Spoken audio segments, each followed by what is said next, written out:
Hello dear friends, welcome to the home academy. आज की video में हम एनाटॉमिकल टर्म्स के बारे में पढ़ेंगे। इसमें किस टाइप के क्वेश्चन आते हैं पहले ये देख लीजिए। जैसे कि ये हमारे पास एक क्वेश्चन है कि word caudal is a directional term that indicates, और नीचे गए ऑप्शंस में से हमें सही मार्क करना है। तो यहाँ पर हम सारी बेसिक टर्म्स को पहले कवर करेंगे, फिर हम आपको मल्टीपल चॉइस क्वेश्चन का लिंक देंगे, आप उस पर प्रैक्टिस कीजिए और उसके बाद जो है उनके सॉल्यूशन जो है वो आपको मिलेंगे। स्टार्ट करते हैं बिल्कुल basic organisation of the human body से। हम सभी जानते हैं जो हमारी बेसिक ऑर्गेनाइजेशन जो ह्यूमन बॉडी जिससे बनी है वो सेल है। बहुत से सेल मिलकर टिश्यूज बनाते हैं और ये टिश्यू हमारे ऑर्गन बनाते हैं और फिर ये ऑर्गन एक सिस्टम बनाते हैं। तो सेल क्या होता है, सबसे पहले जानेंगे सेल क्या होता है। Cells are the smallest living unit of a body. Smallest living unit of a body क्या होगा, सेल होगा। आप देखिए एक सेल में कुछ और सेल मिलेंगे तो वो क्या बनाते हैं, टिश्यूज बनाते हैं। तो इससे हम क्या बोलेंगे, group of the cells. Tissues क्या होते हैं, is a grouping of a like cell working together. एक जैसे जो सेल्स होते हैं वो आपस में मिलकर एक ग्रुप बनाते हैं और फिर वर्क करते हैं, तो उसे हम टिश्यूज कहते हैं। अब ये टिश्यूज मिलकर बहुत से टिश्यूज मिलते हैं एक ऑर्गन बनाते हैं। तो ऑर्गन क्या होता है, is a structure composed of several different tissues performing a particular function. किसी एक पार्टिकुलर फंक्शन को परफॉर्म करने के लिए बहुत से टिश्यूज मिलते हैं और वो एक ऑर्गन बनाते हैं। अब देखिए ऑर्गन सिस्टम क्या होता है। तो ये ऑर्गन जो है आपस में मिलते हैं तो वो एक सिस्टम बनाते हैं, जिसे हम पढ़ते हैं एक्सक्रीटरी सिस्टम। ठीक है, हम पढ़ेंगे रेस्पिरेटरी सिस्टम। तो ये सारे सिस्टम किससे मिलके बनते हैं, ऑर्गन्स बहुत से मिलते हैं और ये सिस्टम बनाते हैं। तो हम कह सकते हैं systems are the group of organs which together perform an overall function. तो यहाँ पर आप बेसिक जो है ऑर्गेनाइजेशन ह्यूमन बॉडी की होपफुली समझ गए होंगे। तो नेक्स्ट टर्म हमारे पास होगी एनाटॉमिकल पोजीशन। यहां से डेफिनेटली क्वेश्चन जो है पूछे जाते हैं, तो इसमें हमें एनाटॉमिकल पोजीशंस के बारे में पढ़ना होगा। बॉडी इरेक्ट है, हेड आइज जो टूज होंगे वो डायरेक्टेड फॉरवर्ड होंगे, जैसे कि आप ये पोजीशन देख सकते हैं। और लिम्स जो है at the side of the body है, पाल्म्स जो है वो डायरेक्टेड फॉरवर्ड है। तो ये हमारी एनाटॉमिकल पोजीशन होगी। इससे रिलेटेड अभी हम आगे पढ़ने वाले हैं। तो यहाँ पर दो पोजीशंस आती है हमारे पास। एक पोजीशन हमारी प्रोन पोजीशन होगी और दूसरी पोजीशन हमारी सुपाइन पोजीशन होगी। तो इनके बारे में पढ़ेंगे कि प्रोन पोजीशन क्या होती है और स्पाइन पोजीशन क्या होती है। तो जानते हैं प्रोन पोजीशन। देखिए, when the body is lying face down in the anatomical position, this is called the prone position। देखिए, अब अभी हमने पीछे क्या देखा, ये हमारे पास एक बॉडी है, ये एनाटॉमिकल पोजीशन में है। जब ये बॉडी जो है अपना फेस जो है वो डाउनवर्ड की तरफ करेगी तो उसे हम क्या कहेंगे, प्रोन पोजीशन कहेंगे। जैसे कि आप यहाँ पर देख सकते हैं, when a body is facing is lying the face down in the anatomical position, तब हम उसे प्रोन पोजीशन कहेंगे। इंपॉर्टेंट रहेगा आपके मल्टीपल चॉइस क्वेश्चन के लिए। फिर नेक्स्ट टर्म हमारे पास आएगी स्पाइन पोजीशन। क्या होगा, supine position. When the body is lying face up, जब बॉडी का फेस जो होगा वो ऊपर की तरफ होगा, उसे हम सुपाइन पोजीशन कहेंगे। प्रोन पोजीशन में जो होगा वो फेस डाउनवर्ड होगा। तो नेक्स्ट जो है, अब हमने बॉडी को जो है उसके कुछ प्लेन्स होंगे जिनके बारे में हमें पढ़ना है कि वो कौन कौन से प्लेन है। पहला हमारे पास मीडियन सैगिटल होगा, मीडियन प्लेन होगा। फिर हमारे पास पैरामीडियन होगा, सैगिटल। फिर हमारे पास फ्रंटल होगा और फिर हॉरिजेंटल होगा। तो इन प्लेन्स के बारे में हम पढ़ने वाले हैं अभी। ठीक है, क्या होता है मीडियन, क्या होता है सैगिटल, कोरोनल, ये सारी चीजें पढ़ेंगे। तो स्टार्ट करते हैं पहले मीडियन प्लेन से। मीडियन प्लेन क्या होता है, आप पिक्चर देख लीजिए। ये वाली जो पिक्चर है आप इसे देखेंगे। मीडियन प्लेन एक वर्टिकल प्लेन होगा that is passing through the centre of the body. ये जो बॉडी है, इस बॉडी के सेंटर में से जो पास हो रहा है ये हमारा कौन सा प्लेन होगा, मीडियन प्लेन होगा। तो याद रखेंगे मीडियन प्लेन जो है एक वर्टिकल प्लेन होगा जो कि पास होगा through the centre of the body. Body के बिल्कुल एग्जैक्टली सेंटर से पास होगा और ये बॉडी को दो इक्वल हाफ्स में डिवाइड करेगा, एक राइट हाफ होगा और एक लेफ्ट हाफ होगा। तो इससे याद रखेंगे कि मीडियन प्लेन क्या होगा। अब हमारे पास एक और प्लेन होगा जो सैगिटल प्लेन होगा। अब सैगिटल प्लेन क्या होता है, देखिए ये भी एक वर्टिकल प्लेन होगा। बट ये वर्टिकल प्लेन क्या है कि इसने बॉडी को जो है सेंटर से डिवाइड नहीं करेगा, मतलब दो बराबर हिस्सों में बॉडी को डिवाइड नहीं करेगा। बट जो अभी हमने मीडियन प्लेन पढ़ा, उसी मीडियन प्लेन के पैरेलल में एक और प्लेन होगा। यहाँ पर देखिए आप, मीडियन प्लेन के पैरेलल में जो है वो एक और प्लेन है। ये हमारे पास मीडियन प्लेन था, इसके पैरेलल में ये एक और प्लेन होगा, तो ये हमारा जो है सैगिटल प्लेन कहलाएगा। तो सैगिटल प्लेन के लिए याद रखेंगे ये भी एक वर्टिकल प्लेन होगा, और किसके पैरेलल में होगा, ये मीडियन प्लेन के पैरेलल में होगा। तो हम इसे क्या कहेंगे, सैगिटल प्लेन।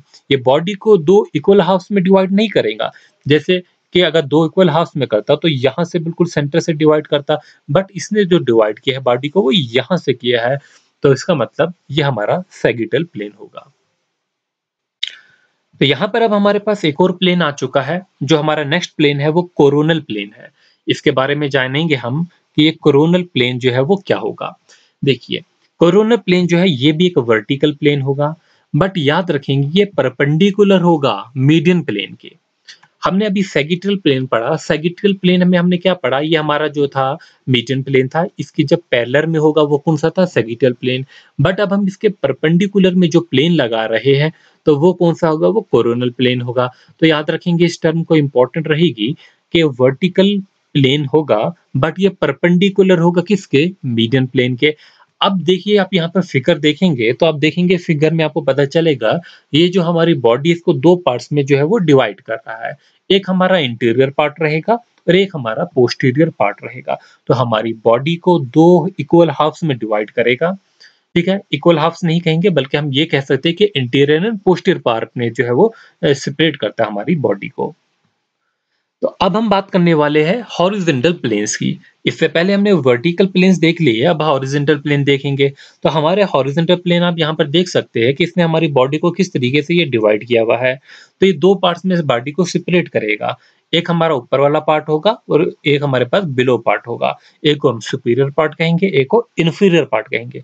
आपको मल्टीपल चॉइस क्वेश्चन में ये पूछा जा सकता है कि सुपीरियर पार्ट जो है वो ऊपर वाला है या नीचे वाला है। क्वेश्चंस करवाएंगे तो आपको उसकी प्रैक्टिस हो जाएगी। अब देखिए ये क्या होगा, ये पैरेलल होगा किसके, फ्लोर के। ठीक है, फ्लोर समझते हैं, फ्लोर के पैरेलल होगा। परपेंडिकुलर होगा लेकिन किसके, मीडियन एंड कोरोनल प्लेन के। हमारा जो कोरोनल प्लेन था, मीडियन प्लेन हमारा ये था। ठीक है, हमारा कोरोनल प्लेन भी जो था वो भी जो है इस तरीके से जो था। ठीक है, ये इस तरीके से अगर हम बनाएंगे तो ये समझिए ऐसा था, ये कोरोनल प्लेन था। तो अब इसके जो होगा ये क्या होगा, ये परपेंडिकुलर होगा, फ्लोर के पैरेलल होगा लेकिन मीडियन एंड कोरोनल प्लेन के परपेंडिकुलर होगा। तो यहाँ पर आपने क्या याद रखना है, ये सेपरेट करता है बॉडी को किस किस में, सुपीरियर एंड इंफीरियर पार्ट में बॉडी को हमारी सेपरेट करता है। इसे याद रखेंगे। तो नेक्स्ट जो हमारे पास टर्म्स होती है वो हमारे पास इंटीरियर है और पोस्टीरियर है। तो इसे हम समझेंगे कि ये क्या होती है। देखिए, आप सिंपल लैंग्वेज में अगर हम समझेंगे इंटीरियर क्या होता है, हम सभी जानते हैं जो इंटीरियर क्या होगा, इसका मतलब होता है front part of the body. जो हमारी बॉडी है इसका जो फ्रंट पार्ट होगा, जो हमारे स्टोमिक की तरफ होगा, ये हमारा जो होगा वो इंटीरियर होगा, मतलब वेंट्रल पार्ट होगा। तो आप देख सकते हैं ये वेंट्रल कैविटी है। तो यहाँ से जो है, यहाँ से लेकर जो है यहाँ तक जो होगा वो हमारा front part of the body. ये हमारे स्टोमिक का जो एरिया होगा ये हमारा जो होगा वो इंटीरियर होगा, मतलब that is closer to the interior surface of the body. तो हम कह सकते हैं जो कि स्टोमिक की तरफ होगा। तो नेक्स्ट टर्म हमारे पास होती है पोस्टीरियर। पोस्टीरियर क्या होगा, वो बैक साइड में होगा। ठीक है, posterior means the back part of the body, जो बॉडी का बैक पार्ट होगा जिसे हम डोर्सल भी कहेंगे। तो हम इसका अगर हम सही से समझेंगे, पोस्टीरियर क्या होगा, टुवर्ड्स द बैक, जो आपकी बैक की तरफ होगा, कमर की तरफ होगा। तो ये डिस्क्राइब करता है anatomical structure at the back और in the upper side of the organism. Back का जो साइड होगा उसे तो डिफाइन करेगा ही करेगा, और साथ में जो अपर पार्ट होगा बॉडी का, जैसे कि हम एग्जांपल के तौर पे मैं कहूँ आपको कि जो हार्ट होगा वो एंटीरियर टू द स्पाइन होगा, वो एंटीरियर होगा, लेकिन जो स्पाइन होगा it is posterior to the heart, तो वो हमारे बैक साइड से होगा। तो वेंट्रल का सिंपली आप ये मीनिंग समझिए, जो वेंट्रल होगा वो सेम होगा एज अ इंटीरियर। ठीक है, तो वेंट्रल जो होगा वो सेम एज इंटीरियर होगा, और जो पोस्टीरियर होगा, जो डॉर्सल होगा, is the same as the posterior. तो डॉर्सल जो होगा वो बैक वाला होगा और एंटीरियर जो होगा वो आपके स्टोमिक की तरफ वाला पार्ट होगा। तो होपफुली जो आप इसका मीनिंग जो है वो समझ गए होंगे। तो यहाँ पर देखिए और अच्छे से एलोबरेट जो है वो किया हुआ है। आप यहाँ से भी देख सकते हैं, ठीक है? तो यहाँ पर देख सकते हैं ये हमारा स्टोमक का पार्ट होगा, तो ये वाले हमारे वेंट्रल पार्ट होंगे, ठीक है? ये वेंट्रल पार्ट होगा जो स्टोमक की तरफ होगा। जो स्पाइनल कॉर्ड की तरफ बैक वाले साइड होगा, ये हमारा कौन-सा पार्ट होगा? ये डोर्सल वाला होगा, ठीक है? तो डोर्सल का मतलब होगा बैक साइड। तो अगली टर्म जो है जहाँ से आपके लिए इम्पोर्टेंट जो है क्वेश्चन निकल सकता है, तो आप यहाँ से याद रखेंगे कि सुपीरियर क्या होता है और इन्फीरियर क्या होता है। देखिए सुपीरियर जो टर्म है, it is closer to the head, जो हेड से नजदीक होता है उसे हम क्या कहेंगे? सुपीरियर कहेंगे। इन्फीरियर की बात करेंगे, इन्फीरियर क्या होता है? क्लोजर टू द फीट, जो फीट की तरफ होगा वो इन्फीरियर होगा। सिंपली याद रखेंगे, जो सुपीरियर होगा वो हेड की तरफ होगा, तो इसे याद रखें। सुपीरियर जो होगा वो हेड की तरफ वाला पार्ट होगा, हेड की तरफ वाला पार्ट जो होगा वो सुपीरियर कहलाएगा। इन्फीरियर क्या होगा? जो हमारे फीट की तरफ पार्ट होगा वो इन्फीरियर कहलाएगा। ठीक है? इसके अलावा जो हमारे पास एक रेफरेंस पॉइंट भी होगा जो कि एक हॉरिजॉन्टल प्लेन होगा।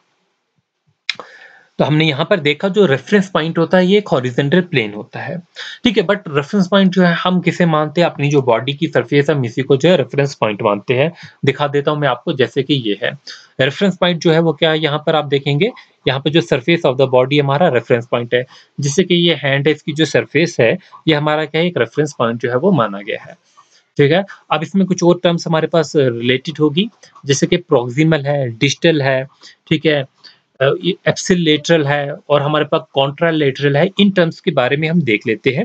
प्रॉक्सिमल क्या होता है? Closer to the root of the limbs. Proximal क्या होगा? Closer to the roots of the limbs, जो आपकी लिम्स है, जैसे कि हैंड की लिम्स है, तो प्रॉक्सिमल जो होगा इट इज क्लोजर, जो इन लिम्स से जो है इनकी रूट से जो है क्लोजर पार्ट होगा, उसे हम प्रॉक्सिमल कहेंगे, ठीक है? डायग्राम जो है उतनी क्लियर नहीं है, नहीं तो मैं आपको दिखा देता। फिर डिस्टल जो होगा वो further away from the root of the limbs होगा, जो काफी दूर होगा वो हमारा डिस्टल पार्ट होगा। प्रॉक्सिमल जो होगा वो हमारी जो लिम्स है उनके रूट से जो है नजदीक पार्ट होगा, उसे हम प्रॉक्सिमल कहेंगे। और जो हमारा डिस्टल होगा वो further away from the root of the limbs होगा। तो यहाँ पर रेफरेंस पॉइंट जो होगा वो क्या होगा? ओरिजिन ऑफ द स्ट्रक्चर जो होगा वो रेफरेंस पॉइंट है। तो आपने देखना है हर चीज के लिए जो है अलग अलग रेफरेंस पॉइंट रहता है, तो हर किसी में आपने ये भी देखना है कि कहाँ पर कौन सा रेफरेंस पॉइंट होगा। तो अगली टर्म हमारे पास है एक्सटर्नल एंड इंटरनल है। एक्सटर्नल क्या होगा? It refer to a hollow structure. आप देख सकते हैं यहाँ पर एक स्ट्रक्चर, ठीक है? तो इसमें जो हॉलो स्ट्रक्चर अंदर होगा, तो ये क्या होगा? हमारे पास एक्सटर्नल बीइंग, जो एक्सटर्नल स्ट्रक्चर जो होगा वो आउटसाइड होगा और इंटरनल स्ट्रक्चर जो होगा वो इसके अंडर वाला होगा। तो it refer to a hollow structure. Hollow structure होगा। एक्सटर्नल जो हमारे पास एक्सटर्नल जो है वो इंटरकोस्टल मसल्स है, जैसे कि ये आप देख सकते हैं रेड रेड यहाँ पर, ठीक है? इसके अलावा जो इंटरनल आप देखेंगे यहाँ पर कि इंटरनल जो है इंटरकोस्टल मसल होगा। जो भी हॉलो स्ट्रक्चर होगा, जो एक्सटर्नल पार्ट इसका होगा वो आउटसाइड में रहेगा और जो इंटरनल स्ट्रक्चर होगा वो इनसाइड में रहेगा। तो यहाँ पर हम एक क्वेश्चन जो है वो करते हैं, ठीक है? यहाँ पर जो टर्म्स है जैसे कि पोस्टीरियर हम पढ़ चुके हैं, ठीक है? एप्सिलेटरल टर्म क्या होती है? वो सुपाइन का मीनिंग क्या होता है? तो सबसे पहली जो टर्म है वो हमारे पास कौन-सी है? वो पोस्टीरियर है। अभी हमने पढ़ा था पोस्टीरियर का मीनिंग क्या होता है? उसका मीनिंग होता है डोर्सल, तो ठीक है? तो पोस्टीरियर का मीनिंग क्या होता है? वो डोर्सल होता है। तो मतलब क्लोज़र हम कह सकते हैं हम टू द रियर, ठीक है? तो spine is posterior to the abdominal muscle कह सकते हैं। तो जो टर्म डोर्सल है इसका same meaning as a posterior. तो हमारे पास डोर्सल यहाँ पर ऑप्शन में दिया गया है, ऑप्शन नंबर यहाँ पर दिया गया है, यहाँ पर दिया गया है। तो इन्हीं 2 में से कोई ना कोई आपका आंसर होगा। ठीक है? बाकियों को आप इग्नोर कर सकते हैं। फिर हमारे पास जो टर्म है सुपाइन, SUPINE, अब इसका मीनिंग जो है वो आप देखेंगे कि सुपाइन जो है वो क्या होता है। अभी हमने जो है सुपाइन के बारे में भी जो है वो पढ़ा भी था कि सुपाइन जो है वो क्या होता है। तो बोलिए सही आंसर क्या होगा? तो स्पाइन का मतलब क्या होता है सुपाइन का? जब पर्सन जो होता है is lying on her back, जब कोई भी पर्सन जो है अपनी बैक पे जो है वो लेटता है, ठीक है? तो उसे हम स्पाइन कहेंगे। तो लाइंग ऑन हर बैक जो है यहाँ पर भी दिया गया है और यहाँ पर भी दिया गया है। प्रोन का मीनिंग क्या होता है? जब जो कोई भी पर्सन जो होता है वो लाई करता है और अपने फेस डाउन की तरफ, जैसे कि आज बोलते हैं कोविड के वक़्त कि आप प्रोनिंग से जो है ऑक्सीजन बढ़ जाती है। तो अपने मुँह के बल जब लेटता है तो उसे हम क्या कहेंगे? जो है वो प्रोन कहेंगे। और जब जो है वो पीठ के बल जो है वो लेटता है लाइंग ऑन हर बैक, तो हम उसे जो है सुपाइन कहेंगे। अब आता है एप्सिलेटरल। एप्सिलेटरल का मीनिंग क्या होता है? तो एप्सिलेटर जो होता है वो सेम साइड से रिलेटेड होगा, तो on the same side of the body, जैसे कि हम कह सकते हैं right year and right I और एप्सिलेटरल। तो यहाँ पर सेम साइड जो है वो ऑप्शन नंबर ये दिया गया है, और यहाँ पर ऑप्शन नंबर 2 में अपोजिट साइड दिया गया है। तो आपका सही आंसर जो होगा वो आपका ऑप्शन नंबर 4 होगा। ठीक है, तो याद रखेंगे इन टर्म्स को।